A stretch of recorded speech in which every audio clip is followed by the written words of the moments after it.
My all dear students, welcome to my YouTube channel Aftab study classes.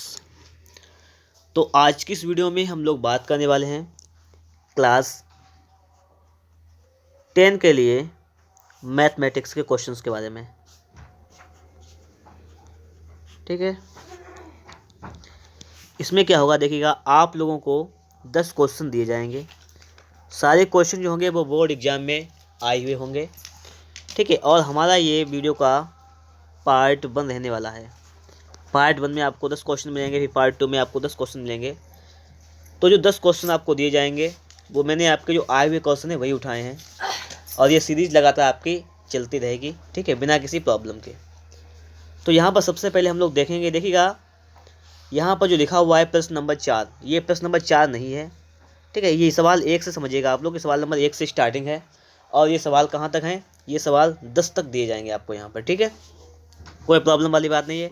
हम लोग एक एक सवाल को बिल्कुल बेहतरीन तरीके से क्लियर करेंगे। ठीक है, आप लोगों को क्या करना है, कॉपी कलम को साथ में लेकर बैठना है और सवालों को बेहतर तरीके से सीखना है। तो सवाल नंबर 1 आपसे यहाँ पर कह रहा है, यूक्लिड विभाजन एल्गोरिथम से संख्याओं 135 और 225 का महत्तम समावर्तक ज्ञात कीजिए। ये क्वेश्चन 2019 में आया हुआ है। आपके सामने ये भी लिख दिया मैंने है कि क्या क्वेश्चन कब आया हुआ है। ठीक है, तो फर्स्टली आपको यहाँ पर क्या करना है, सबसे फर्स्ट आपको एक चीज़ देखनी है कि 135 और 225 में से कौन सी संख्या बड़ी है। क्या देखेंगे आप, 135 और 225 में से कौन सी संख्या बड़ी है। जो संख्या बड़ी है उसको लिखेंगे तो पहले आप लोग कि 225 बड़ी है किससे, 135 से। ठीक है, ओके, इतना लिख सकते हैं। इसके बाद लिखेंगे कि 225 को बराबर लिखेंगे 135, बराबर कितना लिखेंगे, 135 लिखेंगे। अब देखो 135 में पहले आपको गुणा करना है, 1 से हो सके तो 1 से, 2 से करना है 2 से गुणा करो, कि 225 से ज़्यादा ना हो। ये संख्या इधर लिखिए, इससे ज़्यादा ना हो गुणा करने पर। अगर इसका हम गुणा एक बार करेंगे तो 135 से 135, अगर 2 बार कर देंगे तो हो जाएगा 270, जो कि ज़्यादा हो जाएगा, तो ज़्यादा नहीं होना है। तो एक बार करेंगे और प्लस जितना भी बचेगा उसको जोड़ देंगे ताकि ये 225 के बराबर हो जाए। तो कितना बचेगा यहाँ पर, तो यहाँ पे बचेगा आपका 90, तो लिख देंगे 90। अब अगर हम इसको सॉल्व करें, इसको अगर देखें तो कितना हो जाएगा, ये भी आपका 225 आ जाएगा। फर्स्ट स्टेप ये हो गया। सेकंड स्टेप क्या है कि ये 135 और 90 इसको उठाएंगे हम लोग। अब तो यहाँ पे लिखेंगे कि 135 बराबर 90, क्या लिखेंगे, बराबर 90। तो क्या करेंगे, 90 1 का 90, कितना बचा आपका 45, तो लिख देंगे हम लोग 45। ठीक है, तभी हो जाएगा आपका टोटल 135। अब इसके बाद में क्या करना है, हमें वही काम यहाँ पे करना है, इसमें फर्स्ट और लास्ट उठाना है, इसमें भी है। ठीक है, तो लिखेंगे यहाँ पर कि 90 बराबर 45, और 45 के बाद क्या करेंगे, 45 गुणा 2 कर लेंगे, 45 में 90 प्लस का कर लेंगे 0। बस समझ लीजिएगा कि आपका सवाल सॉल्व हो गया है। जब लास्ट में यहाँ पे शेष फल में 0 आ जाए तो समझ लीजिएगा सवाल सॉल्व हो जाएगा। ठीक है, तो यहाँ पर क्या आ जाएगा, जो पहली संख्या हो जाएगी वही आपकी हो जाएगी HCF यानी मासा। तो यहाँ पर लिख देंगे हम लोग कि HCF, क्या लिखेंगे, सवाल को लिखेंगे HCF, किसका किसका HCF, तो कॉस्टेबल लिख देंगे आप लोग कि 225 का माँ 135 बराबर ये हमारा कितना गया 45 यानी 45। तो इस टाइप से आपका 45 जो आ जाएगा वो इसका HCF आ जाएगा। ठीक है, इसके लिए आपको पूरे 2 नंबर का भी आ सकता है आपका, और 1 नंबर का भी आ सकता है। ठीक है, अच्छा सवाल था, इसलिए मैं सोचा कि लाइए आपको इस सवालों को बता दिया जाए। तो हम लोग चलेंगे अब अगले क्वेश्चन पर। देखिएगा क्वेश्चन नंबर 2 भी आपके सामने है, इसी से रिलेटिव है। ठीक है, थोड़ा सा समझने का आप लोगों को प्रयास करना है, बस आप बेहतर सीख सकते हैं। एक काम और कीजिएगा, आप जब से वीडियो देखना स्टार्ट करें आपको डेली एक वीडियो का मिलेगा, ये तो बात क्लियर है। डेली आपको 10 क्वेश्चन दिए जाएंगे। आप लोग एक काम करते रहिएगा, एक कॉपी बना लीजिएगा, उस कॉपी पर आप लोग 1 से 10 नंबर डालिएगा, डेट डालिएगा उसकी, और उसको सॉल्व कर लीजिएगा। ठीक है, फिर अगले दिन डेट कंटिन्यू अगर आप पढ़ाई करेंगे एग्जाम तक, तो ये तो समझिएगा कि आप 90+ ला सकते हैं अगर आप वास्तव में मेहनत करेंगे। तो मेहनत करने से आप लोग पीछे बिल्कुल मत हटिएगा, जितनी मेहनत कर सके उतनी मेहनत जरूर कीजिएगा। तो देखिएगा सवाल को सॉल्व करेंगे। कह रहा है संख्याओं 130 और 280 का मासा यूक्लिड विभाजन एल्गोरिथम प्रमेय द्वारा ज्ञात कीजिए। ये भी 2019 में आया हुआ था क्वेश्चन। बस वही काम करना है। सबसे पहले क्या करेंगे, बड़ी संख्या को लिखेंगे, तो 280 लिख लेंगे, ये बड़ी संख्या है, किससे, 130 से। ठीक है, इसके बाद सेकंड काम क्या था आपका यहाँ पर कि लिखेंगे कि 280 बराबर करना है हमें किसको, 130 को गुणा करना है इसमें, पहले सेकंड स्टेप में यही करना था। तो अगर 130 में 2 से गुणा करेंगे तो हो जाएगा 260, हो जाएगा, जा सकता है आराम से, जा सकता है 2 बार, तो लिखेंगे प्लस गुणा 260 हो जाएगा। बचेगा कितना, 20 बचेगा, तो प्लस का 20 कर लेंगे, तो यहाँ पे क्या हो जाएगा, ये 280 हो जाएगा। क्लियर। अगर इसको हम लोग ऐड कर लें तो कितना हो जाएगा, 280, तो ये तो क्लियर हो जाएगा इतना। अब देखो पहली संख्या लास्ट संख्या, इसको उठाओ, तो यहाँ पे लिखा हुआ है 130, इधर लिखा हुआ है बराबर 20, तो इसका गुणा कर लो, इसमें 2 छंग 12, 120 प्लस का कितना बचा, 10 बचा, ये भी 130 हो जाएगा। इसके बाद यहाँ पे बचा 20 और यहाँ पे 10, तो यहाँ पे लिखेंगे कि 20 बराबर 10 गुणे 2 कर लें, और प्लस का हम लोग कर लें यहाँ पर 10 दूनी 20, जीरो बचेगा, जीरो। तो जीरो करने पर बस आपका काम समाप्त है यहाँ पर। तो जो 10 आपका आ जाएगा, तो 10 आपका क्या आ जाएगा ये बताइएगा आप। तो यहाँ पर जो 10 आ जाएगा वही तो HCF आ जाएगा। अभी तक मैंने आपको ये सिखाया है कि ये 10 जो आ जाएगा वो लिख देंगे आप लोग कि HCF लिख देंगे, कि HCF या मासा कुछ भी लिख देंगे इक्वल टू 10, तो ये आपका आंसर आ जाएगा। ठीक है, ये बात भी आपके समझ में आ रही होगी। अब देखो अगला क्वेश्चन लिखा हुआ है कि यूक्लिड विभाजन ये एल्गोरिथम का प्रयोग करके 426 और 576 का मासा ज्ञात करना है। ये 2020 में आया क्वेश्चन है। तो ये मत समझिए क्वेश्चन आते नहीं, देखिए 2021 में तो एग्जाम ही नहीं हुआ है। ठीक है, 2021 में आपका कोई एग्जाम नहीं हुआ है, तो वो तो अलग चीज़ है, उसमें सभी प्रमोट कर दिए गए थे। लेकिन 2022 में जो है वो तो एग्जाम होगा है, तो क्लियर है। अब इसको लगाना है हमें, तो वही काम इसमें भी करना है कि देखिए 576 आपको पता है कि बड़े हैं, किससे बड़े हैं, 426 से, ये पता है आपको, पहले ऑलरेडी जानते हैं आप लोग इतनी बात। अब देखो आगे, तो लिखेंगे कि 576 बराबर 426, ठीक है, गुणा कर लेंगे एक में, प्लस बचेगा कितना, ये देखो सिर्फ उसको लिख दो। तो यहाँ पर इसको गुणा करने के बाद ये कितना बच जाएगा, सिर्फ ये लिख देना है हमें यहाँ पर। तो 426, ये बचेगा आपका लगभग 150 हो जाएगा। हाँ, अगर इसको हम जोड़ देंगे 150 तो ये बराबर हो जाएगा, बिल्कुल सही है। अब 426 150 की बारी है, तो हम लोग यहाँ पे क्या करेंगे, लिखेंगे कि 426 बराबर ये आपका 150, 15 3 45, मतलब 150 का अगर 3 में गुणा करें तो कितना हो जाएगा, 450, ज़्यादा हो जाएगा ना, तो कम कर करना है हमें, तो लिखेंगे 2 बार गुणा करेंगे 300, मतलब 126 बच गया आपके पास। अब 150 126 की बारी है, ये आप जानते हैं, तो लिखेंगे कि 150 बराबर 126 गुणा 1 और प्लस कितना बचा आपका यहाँ पर, 24 बचा, सही है।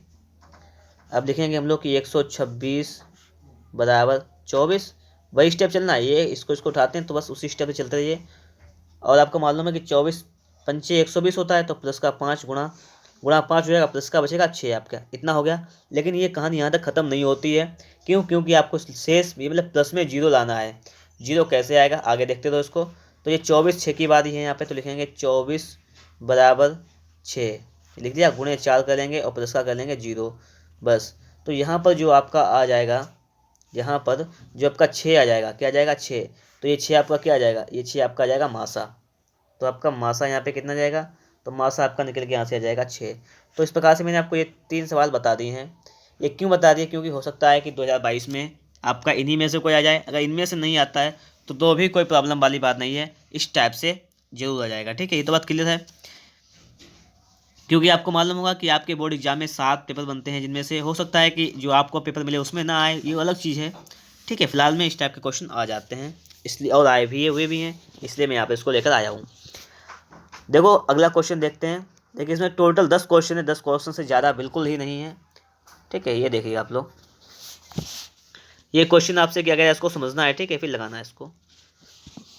कह रहा है कि एक लंबवृत्तीय बेलन का वक्र पृष्ठ 900 पाई सेंटीमीटर स्क्वायर है, आधार की त्रिज्या 10 सेंटीमीटर है, बेलन की ऊंचाई ज्ञात कीजिए। आपसे ये पूछा गया है इसमें। ठीक है, देखो कुछ नहीं करना है, सिर्फ बात को समझिएगा बस, और कुछ नहीं है।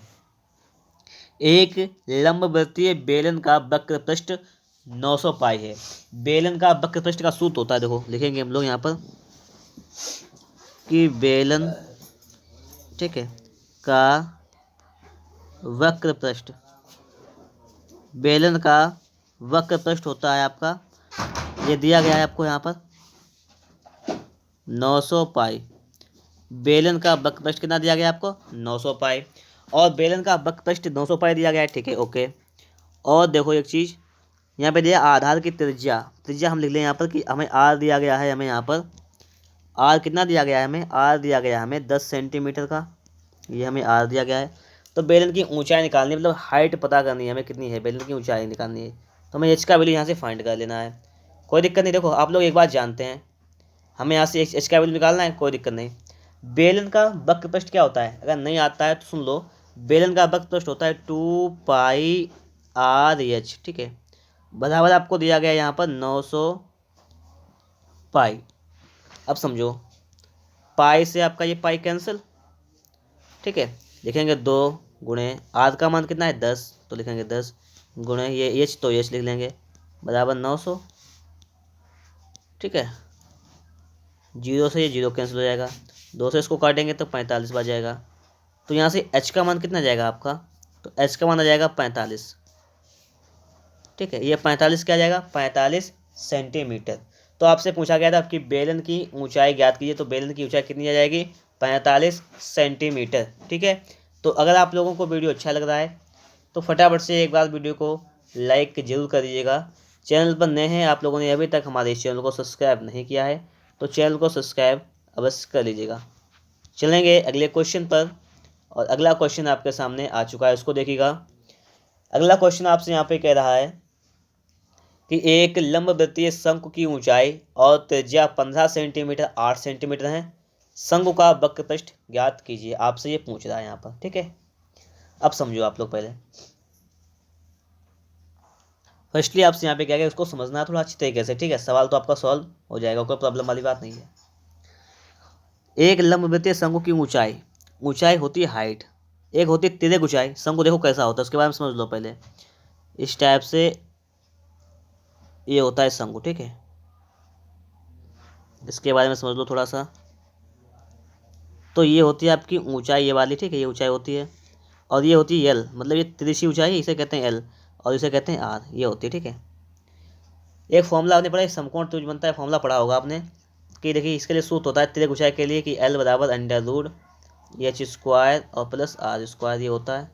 एक होता है आपका एच, ऊंचाई निकालने के लिए होता है √ यहाँ पर तिर्यक ऊंचाई माइनस का मतलब त्रिज्या का स्क्वायर, और अगर त्रिज्या निकालते हैं तो होता है √ तिर्यक ऊंचाई माइनस का ये ऊंचाई केवल, ठीक है। ये सूत्र होते हैं, इनको आप लोग कॉपी पर नोट कर लीजिएगा, इस शंकु के लिए ही है, ठीक है। तो यहाँ पर हम लोग सवाल को सॉल्व करेंगे, हम इसको थोड़ा सा हटा दें यहाँ से। तो यहाँ पर हमें क्या क्या दे रखा है, हमें यहाँ पे दे रखा है शंकु की ऊंचाई एच दे रखी है 15 और त्रिज्या दे रखी है 8। तो यहाँ से हम लोग क्या करेंगे, फर्स्ट हम लोग यहाँ से एल निकालेंगे। तो एल का मान निकालो, एच कितना आपका है, एच है आपका 15, तो ये 15 का हो जाएगा स्क्वायर आपका यहाँ पर, ठीक है। और आर आपको दिया गया 8, तो कर लेंगे हम लोग 8 का स्क्वायर, इतना कर लेंगे। इसका स्क्वायर करने के बाद 15 का होता है 225, 8 का होता है 64, तो ये हो जाएगा आपका √289, ठीक है। 289 का मतलब ये आ जाएगा आपका 17, ये 17 का होता है वर्ग 289, तो ये 17 क्या आ जाएगा आपका, ये 17 सेंटीमीटर जो आ जाएगा आपका, वो एल का मान आ जाएगा 17 सेंटीमीटर, ठीक है। क्लियर, इतनी बात तो क्लियर हो गई होगी। अब आपसे क्या पूछा गया है कि शंकु का वक्र पृष्ठ ज्ञात कीजिएगा। अब देखो एक फॉर्मूला होता है कि शंकु का वक्र पृष्ठ किसके लिए होता है, शंकु का वक्र पृष्ठ होता है आपका, शंकु का वक्र पृष्ठ होता है πr/l, ये तो होता है। शंकु का वक्र पृष्ठ होता है आपका πr/l। आपसे कह दिया गया कि पाई बराबर 3.14 लीजिए, तो 3.14 गुणे आर का मान कितना आपका है, त्रिज्या, त्रिज्या आपकी है 8, तो लिख देंगे 8 गुणे एल, तिरछी ऊंचाई आपकी कितनी आ गई 17, तो 17 लिख देंगे।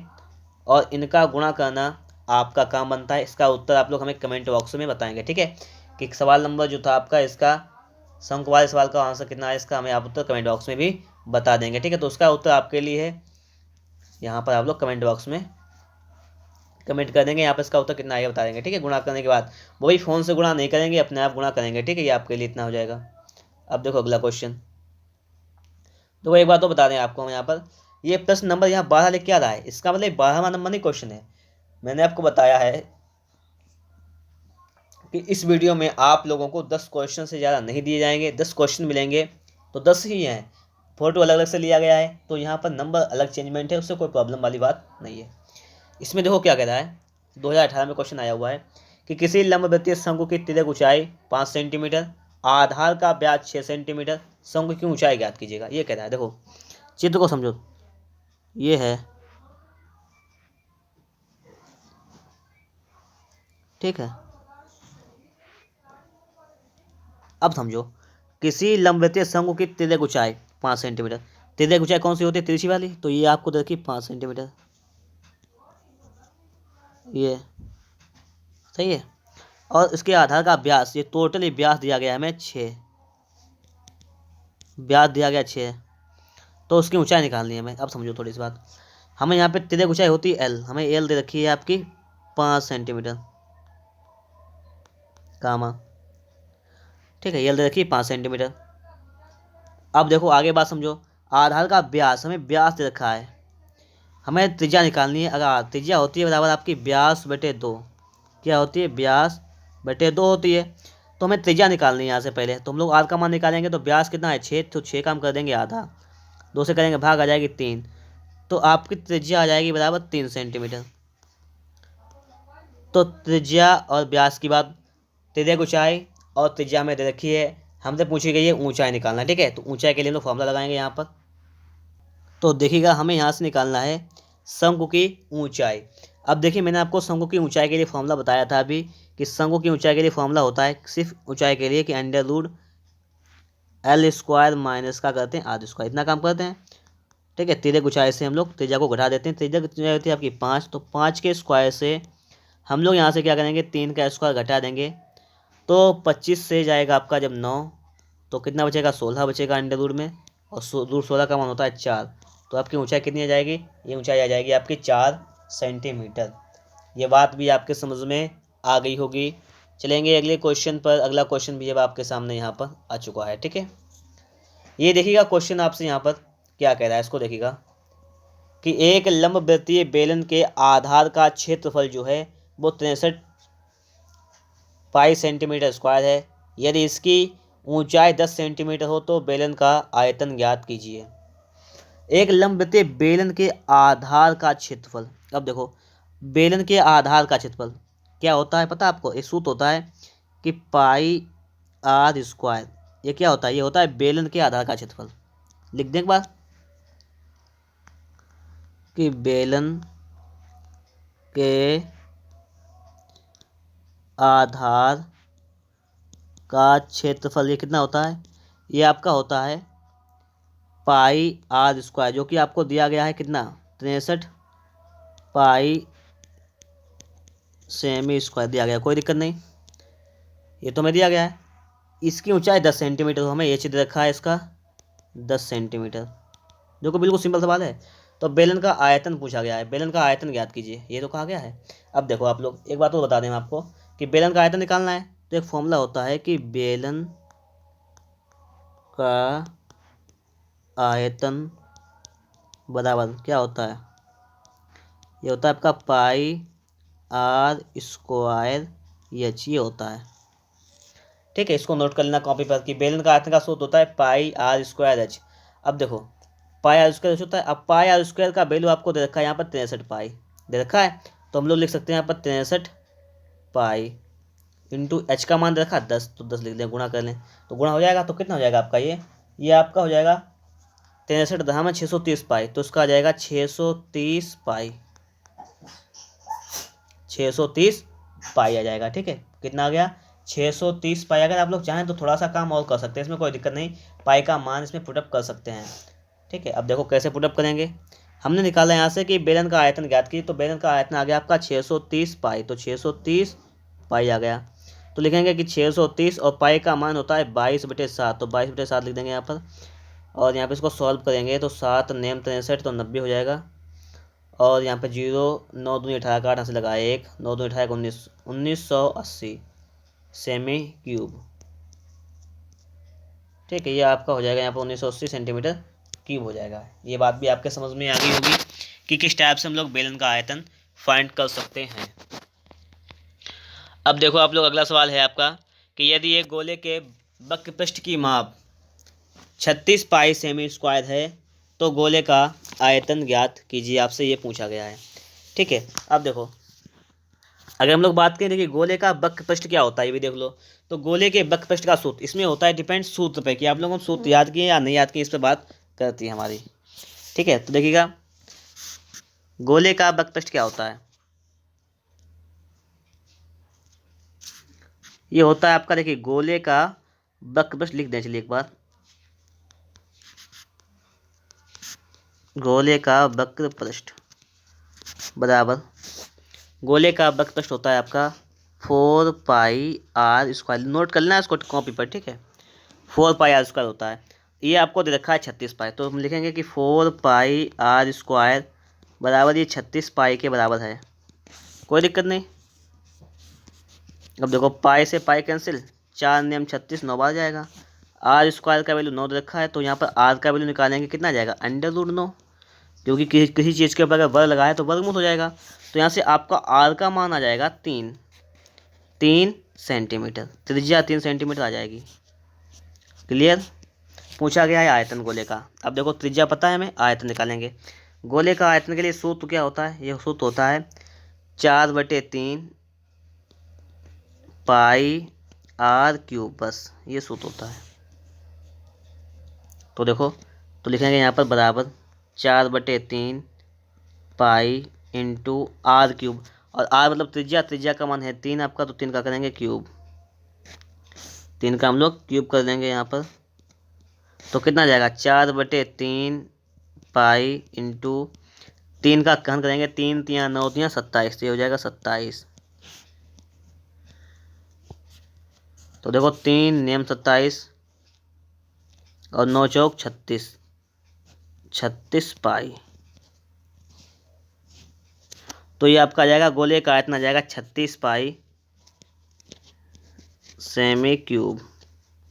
ठीक है, आयतन को सेंटीमीटर क्यूब में लिखते हैं, तो गोले का आपका आयतन कितना आ जाएगा 36 पाई सेंटीमीटर क्यूब। अब देखो क्वेश्चन कब आया था आपका 2020 में आया हुआ है। ठीक है, तो जितने भी क्वेश्चन पढ़ाऊंगा मैं यहाँ पर सारे क्वेश्चन आए हुए हैं। अगला देखो, उस त्रिभुज का क्षेत्रफल ज्ञात कीजिए जिनके शीर्षों के निर्देशांक 0,0, 2,0 और 0,3 हैं। आपसे ये पूछा गया है। देखो बिल्कुल सिंपल सा सवाल है, इसमें कुछ नहीं करना है, हमें सिर्फ बात को समझना है, बस सवाल हमारा लग जाएगा यहाँ पर। ठीक है, देखो फर्स्टली हम लोग क्या करेंगे, आपको सूत्र इसका मालूम होगा, सभी को सूत्र मालूम है कि त्रिभुज का क्षेत्रफल कैसे फाइंड किया जाता है। नहीं मालूम है तो उसको सीखने का प्रयास करना भी। ठीक है, देखो अगर आपके ये बिंदु आपके x1 और y1, ठीक है, ये वाला x2, ये y2, और अगर ये आपका x3 और अगर ये y3 हैं, तो देखिए त्रिभुज के लिए आपका एक सूत्र होता है कि त्रिभुज का क्षेत्रफल बराबर होता है 1/2 x1 y2 minus y3 plus ये होता है x2 y3 minus y1 plus x3 y1 minus y2, ये होता है। ठीक है, ये एक फॉर्मूला होता है आपका, ध्यान होगा आपको। तो देखिए, तो यहाँ पे मान रखना है हमें बस। तो लिखेंगे बराबर 1/2 x1 का मान आपको पता है कितना है 0, तो लिखेंगे 0। y2 कितना है, देखो y2 यहाँ से लिखेंगे, ठीक है, ये है 0, ये भी y2 ये तो है, ये 0 लिखेंगे। माइनस y3 कितना है 3, तो 3 लिख देंगे। प्लस x2 कितना है 2, y3 कितना है 3, माइनस y1 कितना आपका, देखिए y1 की जगह पे है 0, तो 0 लिख देंगे। मतलब हमने जहाँ भी मान लिखा वही देखना है उसके ऊपर की संख्या को। ठीक है, प्लस x3 कितना है 0, y1 कितना है 0, माइनस y2 कितना है 0, बस इतना था सब मैटर। इसको भी हमने लिख दिया एक बार में। तो बराबर आ जाएगा आपका 1/2, यहाँ से 0 से गुणा करेंगे तो 0 हो जाएगा ये, तो प्लस 2 की 3 में करेंगे तो हो जाएगा 6, प्लस 0 का 0 में करेंगे हो जाएगा 0, तो आ जाएगा बराबर 1/2 इंटू में 6, इतना आ जाएगा। ठीक है, इसको देखो 2 से काटेंगे तो 2 × 6, 3 बार, तो ये 3 आ जाएगा। तो हमने निकाला त्रिभुज का क्षेत्रफल, तो त्रिभुज का क्षेत्रफल आपका कितना आ गया 3, ये 3 क्या आ गया, तो उसको हम लिखेंगे कि त्रिभुज का क्षेत्रफल जो आ गया आपका वो आ गया आपका कितना आ गया है 3, और क्षेत्रफल के लिखते हैं वर्ग मात्रक या वर्ग इकाई, तो लिख देंगे 3 वर्ग इकाई। तो ये जो आ जाएगा आपका, ये जो आपका बिल्कुल ही राइट आंसर हो जाएगा। ये बात भी आपके समझ में आ गई होगी। ठीक है, अब देखते हैं हम अगला सवाल, और जो कि अगला सवाल है ये सवाल नंबर आपका है 10, बिल्कुल ही आपका ये लास्ट सवाल है। हमें इसको भी समझना है। ठीक है, ये 2019 में सवाल आया हुआ भी है। देखिए अगर आप लोग लगातार, ये तो बात पक्की सुन लीजिएगा इसको एक बार और, अगर आप कंटिन्यू जो भी आपको बताया था उसको सारे सवालों को सॉल्व करते जाएंगे तो ये बिल्कुल पक्की बात है कि जब तक आपके एग्जाम होंगे तब तक बहुत से सवाल हो जाएंगे। ठीक है, कोई दिक्कत वाली बात नहीं, डेली सीखिएगा, इनको अच्छी तरीके से सीखना है। ठीक है, देखो यदि बिंदु ए एक्स कामा वाई बी 1,2 और 12,1 से एक बने त्रिभुज ए बी सी का क्षेत्रफल, यहाँ पे सी लिखा होगा तो ठीक है सी, एक त्रिभुज का क्षेत्रफल 6 वर्ग इकाई है तो सिद्ध कीजिए कि x + y = 15। ये हमें सिद्ध करना है, कोई दिक्कत नहीं, समझो। बिंदु दिए गए हैं आपको, एक दिया गया आपको, यहाँ पे लिख देते हैं हम लोग, ये तो सवाल आपका हो जाएगा। ठीक है, इतना, इससे कोई लेना नहीं, हम बिंदु लिख देते हैं, एक लिख देते हैं x, y, एक बिंदु आपका है 1,2 और एक हमें दे रखा है 12,1। ठीक है, वही करना है आपको। यहाँ पर ये x1 है आपका, ये y1 है, ये आपका x2 है, ये आपका y2 है, ये आपका x3 है और आपका y3 है। हमसे कह रखा है यहाँ पर सवाल में, हमसे सवाल में कह दिया गया है कि त्रिभुज ए बी सी का क्षेत्रफल बराबर, त्रिभुज ए बी सी का क्षेत्रफल बराबर होता है, सूत्र आपको मालूम है, 1/2 x1 y2 माइनस y3। ठीक, कॉपी पर नोट कर लेना, plus x2 y3 minus y1। ठीक है, प्लस कोष्टक बंद करना है इसको, यहाँ पर नहीं बंद हो पा रहा है, रुक जाओ 1 मिनट, ये y1 प्लस x3 होता है यहाँ पर और y1 माइनस का y2, बस इतना है। ये फॉर्मूला होता है, सभी को मालूम है। इसको जरा सॉल्व कर लेते हैं हम लोग एक बार। त्रिभुज एबीसी का क्षेत्रफल हमें दिया गया है। ठीक है, यहाँ पे कितना दिया गया है, ये हमें दिया गया है 6 वर्ग इकाई, तो इसकी जगह हम क्या लिखेंगे, 6 लिख लेंगे, लिखेंगे 6 बराबर 1/2, x1 का मान है आपका x, तो लिख देंगे x, y2 का देखिए यहाँ पे लिखा हुआ है 2, तो लिखेंगे 2, माइनस y3 आपका है यहाँ पर, देखिए यहाँ पर, ये यहाँ पर। ठीक है, तो 1, तो लिख देंगे 1, प्लस x2 कितना है, x2 आपका है 1, तो 1, y3 आपका है यहाँ पर 1, तो 1, माइनस y1 आपका है y, तो लिख देंगे y, प्लस x3 आपका कितना है यहाँ पर 12, y1 कितना आपका है y और माइनस y2 कितना है 2, तो ये हो जाएगा आपका। तो देखो 2 की 2 गुणा करेंगे तो 2 छंग 12, ये उधर इधर हो जाएगा 12, इधर बराबर, यहाँ पर हो जाएगा आपका x का 1 में तो x प्लस 1 1 1 माइनस का y प्लस 12y। ठीक है, यहाँ पर देखिए कितना हो जाएगा आपका 12y, यहाँ पे हो जाएगा। और अगर इसके आगे हम लोग देखें तो इसको थोड़ा आगे भी समझना आप लोग। ठीक है, माइनस का हो जाएगा आपका 24 और बस इतना ही है बराबर में। ठीक है, इसको सॉल्व करना, देखिए हमें ऐसा लग रहा है यहाँ पर कि ये x + y है, ये x + y नहीं आएगा यहाँ पर बराबर 15, क्योंकि देखिए यहाँ पर हम देखने पे ये पता लग रहा है कि यहाँ पर ये 12y कैसे हो गया, यहाँ पर तो 12 दे रखा है, तो हो सकता है कि सवाल में गलती हो, यहाँ पर सवाल में गलती भी हो सकती है।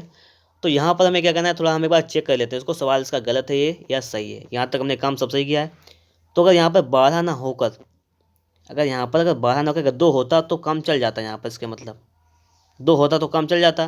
तो हम लोग क्या करेंगे, जहाँ पर ये 12 है उसकी जगह हम 2 करेंगे। ठीक है, पहले तो हो सकता सवाल मिसमैच, यहाँ पर गलती है, तो इसका मतलब यहाँ पर अगर हम 12 लिखा देंगे तो उतना ही नहीं आएगा हमारा, तो यहाँ से हम उसको एक को गायब करेंगे यहाँ से, तो ये हमारा x3 का मान कितना रखना है, सिर्फ 2 लेना है हमें, तो x3 का मान हम कितना लेंगे, सिर्फ 2 लेंगे यहाँ पर। ठीक है, तो बस यहीं पे थोड़ी सी गलती सही कर लें इसको हम, ये गलती नहीं है हमारी कोई, यहाँ पर सवाल में ही गलत नोट किया गया है। ठीक है, सवाल लगाने का तरीका बिल्कुल सही अपनाया हमने। अब देखो यहाँ पर थोड़ा सा बैक कर लेते हैं, कोई सा दिक्कत नहीं।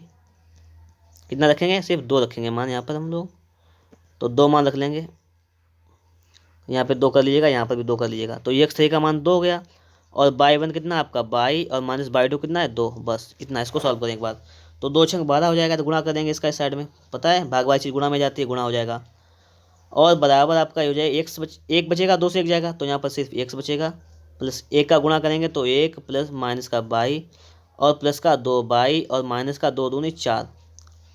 तो देखो गलती यहाँ पे क्या थी आपकी, यहाँ पर ये आपका यहाँ पर 12y नहीं है, 12 नहीं है, सिर्फ 1 है। ठीक है, अब इसको सॉल्व करेंगे,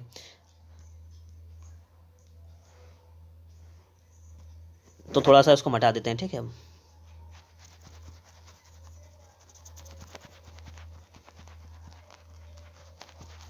ये हमने हटा दिया यहाँ से इसको, ताकि हमारा सवाल लग जाए, ठीक है। अब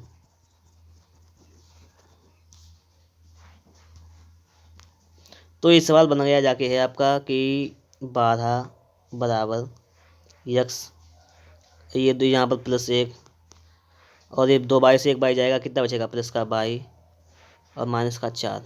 सही है। तो अगर हम इसको यहीं पे रखें x + बाई को, तो ये 12, ये प्लस का 1 इधर आएगा, माइनस का 1 और माइनस का 4 इधर आएगा, प्लस का 4 बराबर हो जाएगा आपका x + बाई। तो ये आ जाएगा आपका 12 4 16 से एक जाएगा, 15 बचेगा इधर, बराबर हो जाएगा आपका x + बाई। तो यहाँ से x + बाई कितना आ गया, 15 आ गया। इसका मतलब लेंगे हम लोग कि x + बाई बराबर 15। ये डन, क्लियर। अब बात समझने वाली बात यहाँ पे ये थी, सिद्ध करना था, हमने इतना सिद्ध कर दिया। ये वाली बात थी, सिर्फ यहाँ पे थोड़ी सी गलती थी, ये 2,1 है यहाँ पर, ठीक है। ओके, कोई प्रॉब्लम नहीं हुई होगी। उम्मीद करता हूँ आपको वीडियो पसंद आया होगा। अगर वीडियो वास्तव में आपको अच्छा लगा है तो फटाफट से एक बार वीडियो को लाइक, चैनल पर नए हैं चैनल को सब्सक्राइब जरूर कीजिएगा, साथ में बेल आइकन को प्रेस कर लीजिएगा, जिससे कि आने वाली वीडियो की नोटिफिकेशन आप तक सबसे पहले पहुँच जाए, और वीडियो को दोस्तों के पास जरूर शेयर कीजिएगा।